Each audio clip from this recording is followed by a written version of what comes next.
In the quiet town of Umoji, two friends blossomed like twin flowers under the same sun. Ifeoma and Amarachi were inseparable, childhood friends who grew into stunning young women, each with her own beauty, charm, and dreams.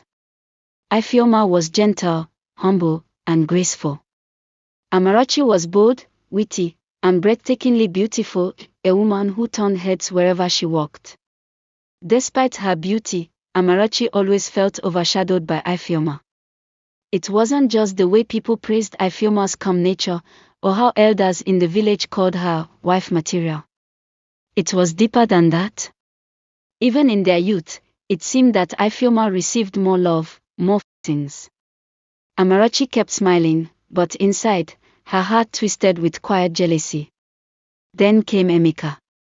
He was the dream of every maiden in town, tall, intelligent, wealthy, and kind-hearted.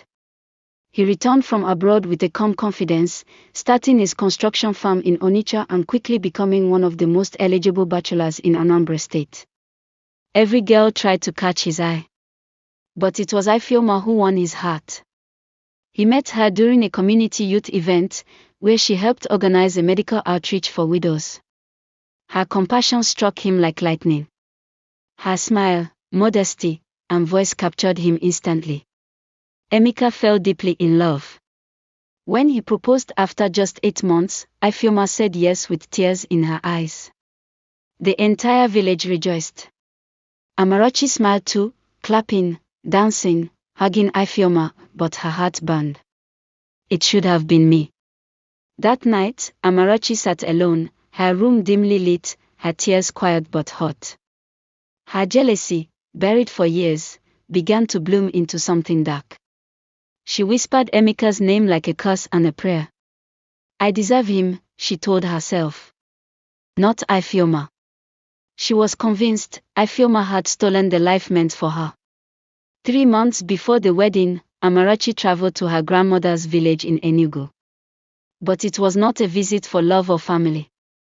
She sought Mama Uzidi, an old woman known for her knowledge of charms and deep, forbidden rituals. Amarachi knelt before her and made her request, I want Emeka to love me. Only me. And hate Ifeoma. Mama Uzidi warned her. You will gain him, yes. But the river does not give without asking something in return. I'm ready, Amarachi replied. The ritual was done in secret, at midnight, near the banks of the Oho River. A lock of Emeka's hair, secretly collected, was burned in a bowl mixed with Amarachi's blood, honey, and ash. The chant was long and painful. When it ended, Amarachi collapsed. By morning, her destiny had changed. When she returned, something shifted. Emeka started acting distant toward Ifeoma. He missed calls. He forgot dates. He snapped over little things. Ifeoma cried, confused and heartbroken, not knowing that Amarachi had begun seducing her fiancé, slowly, carefully, using the charm she carried like perfume. Emeka, under the spell, began seeing Amarachi in secret. At first, he felt shame. Then desire. Then obsession. He called off the wedding. Ifeoma was devastated. She tried to speak to Emeka, but he wouldn't even look at her. Then, 2 weeks later, the news broke, Emeka and Amarachi were engaged. The village was in shock. Ifeoma didn't leave her room for weeks. Their marriage was grand. Amarachi wore a dazzling white gown and smiled as the entire town watched. But beneath the laughter and music, a silent storm brewed. On the night of the wedding, Emeka collapsed in the hotel room. He survived, but from that day, he began to change. His health declined. His business suffered. Contracts were lost. Employees began quitting. His once thriving company bled out slowly, quietly. And his love for Amarachi, it began to fade.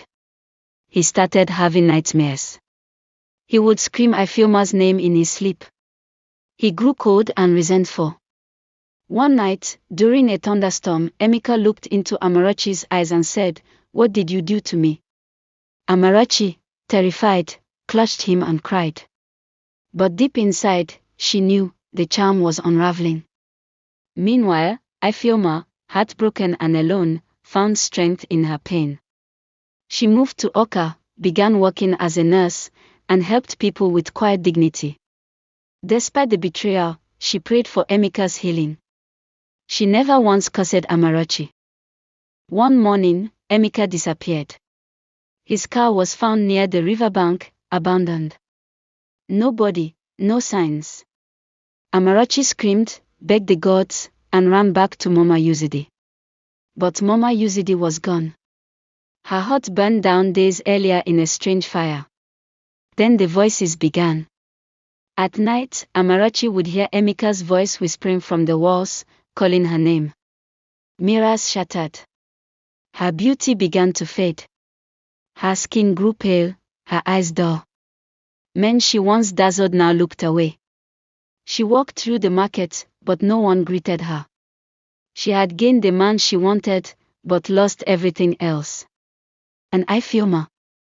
She remarried, quietly, to a kind doctor who loved her deeply. Though she still bore scars in her heart, she found peace. Amarachi, alone and hollow, returned to the same river where the charm was made.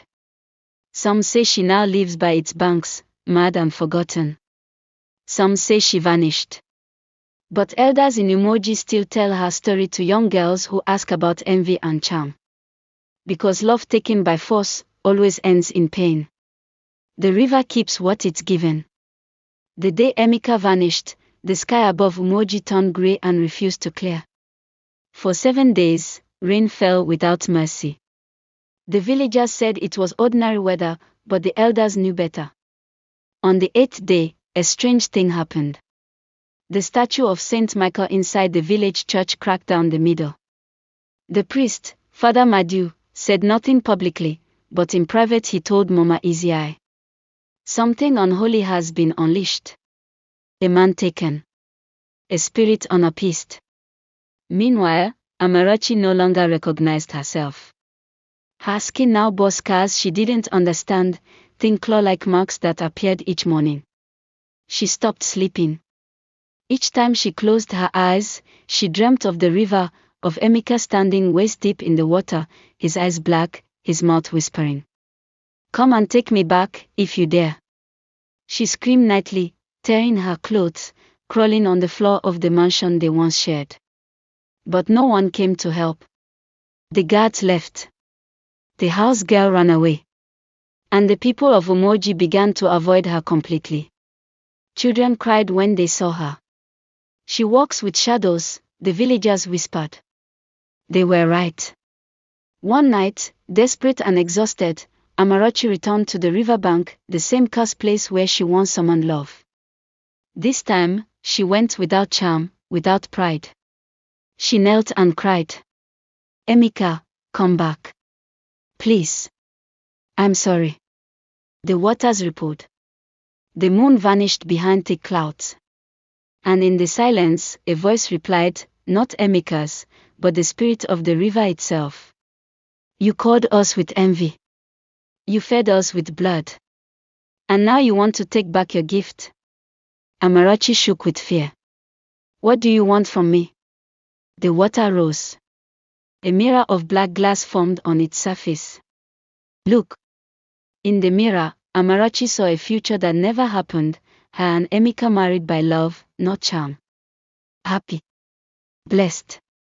With a baby in her arms and Ifeoma as godmother. But the image shattered like glass. You chose darkness. And darkness never gives back. A cold hand gripped her ankle. Emeka's hand. But it was not Emeka. It was a corpse with his face.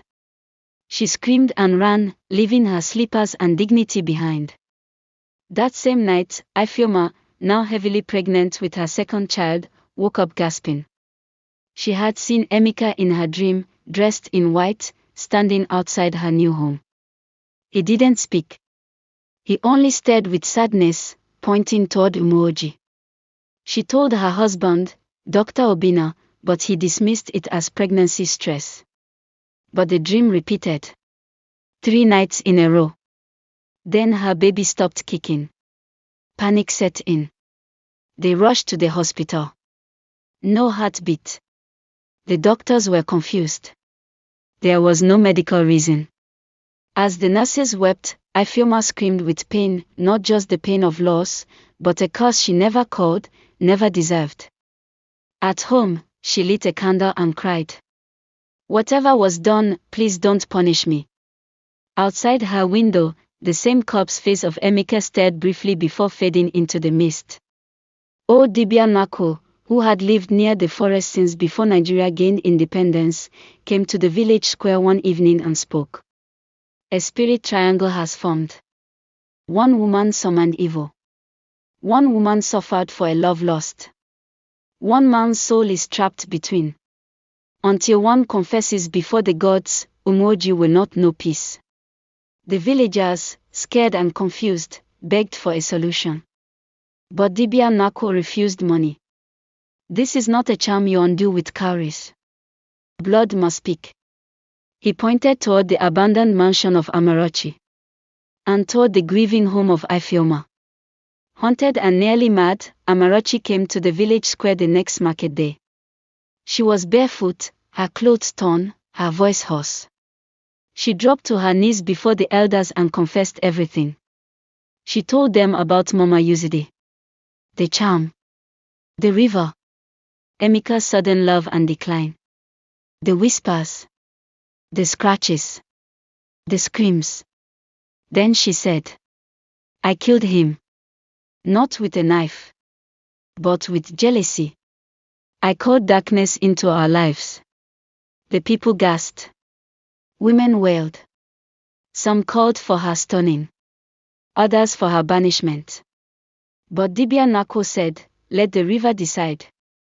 They took Amarachi to the riverbank. She was told to walk into the water with 3 sacred white colonels and speak her final words.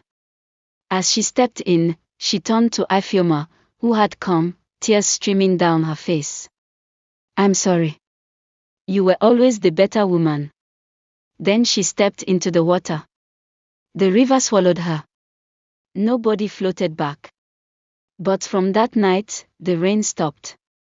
The sky cleared. And in Ifeoma's womb, another heartbeat began, strong, sure, steady. 1 year later, Ifeoma gave birth to a baby boy. She named him Chokunonso, God is near. But on the boy's 7th night, as he lay in his cradle, Ifeoma heard a whisper from the window. Thank you, for setting me free. She turned. No one was there. But a single white feather floated to the floor.